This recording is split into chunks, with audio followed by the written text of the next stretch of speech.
5.2 Mean, Variance, Standard Deviation, and Expectations. Number 1. Coffee with meals.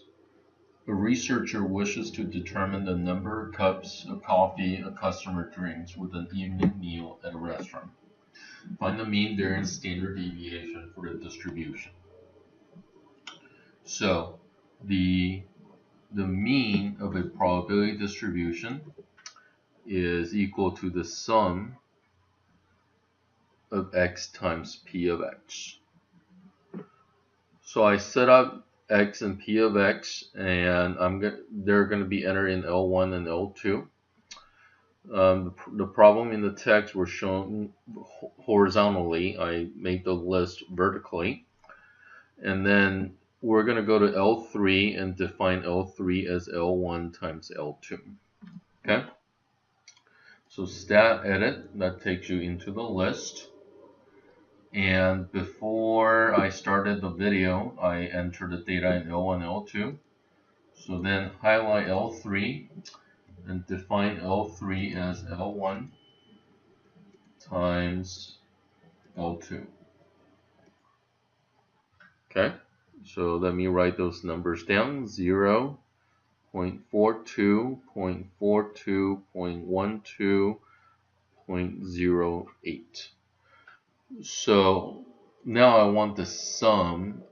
So second stat, over to math, number 5. I want the sum of L3.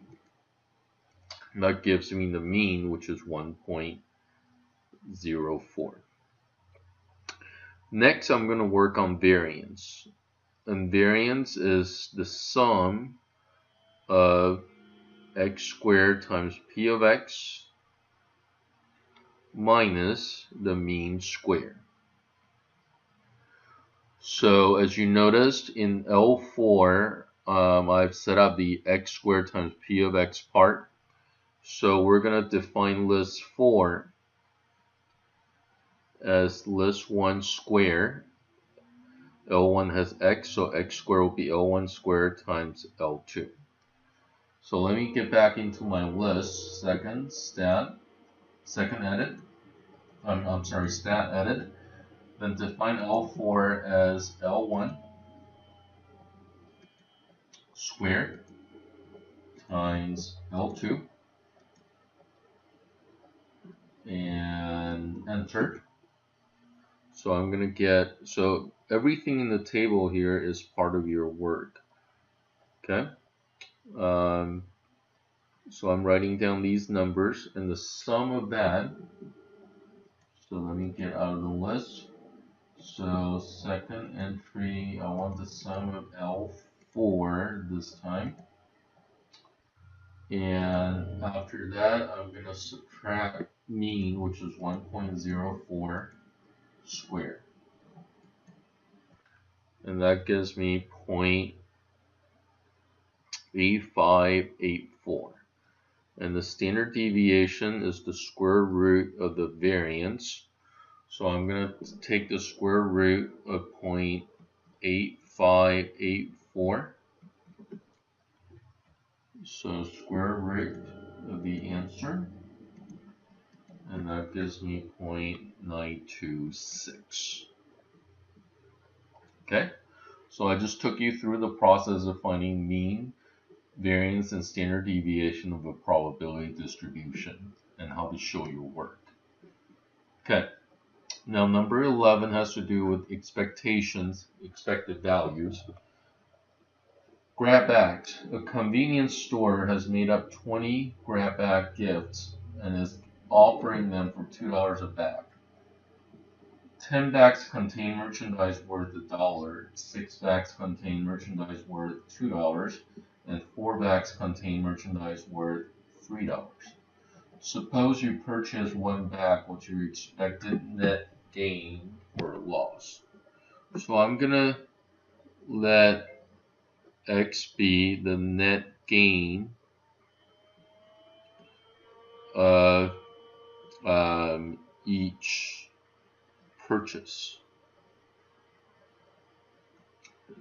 So it costs you $2. So if you get the let's see, if you get the $1 back, then you're out $1. If you get the $2 back, then you break even. Or if you get the $3 back, then you're +1. Okay, what's the probability that you're gonna have a net loss of $1? Well, 10 of the bags contain that $1 merchandise out of 20, or 1/2. And then 6 bags contain $2, so 6 out of 20. And then there are 4 bags with $3, so you have a net gain of $1. Okay, so x times p of x.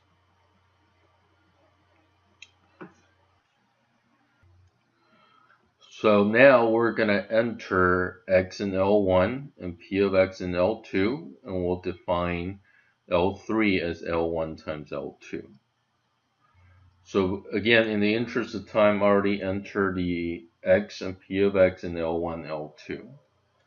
Now go to L3 and define L3 as L1 times L2. So I get negative 0.5, we get 0, and I get 0.2. So the sum of that, the expected value, the expectation, is the sum of x times p of x. And so when I add them together, I can add that it's negative 0.3. So that means in the long run, this number means in the long run, on average, every time you buy, you pay $2 to grab one of those bags, you're losing about 30 cents on average.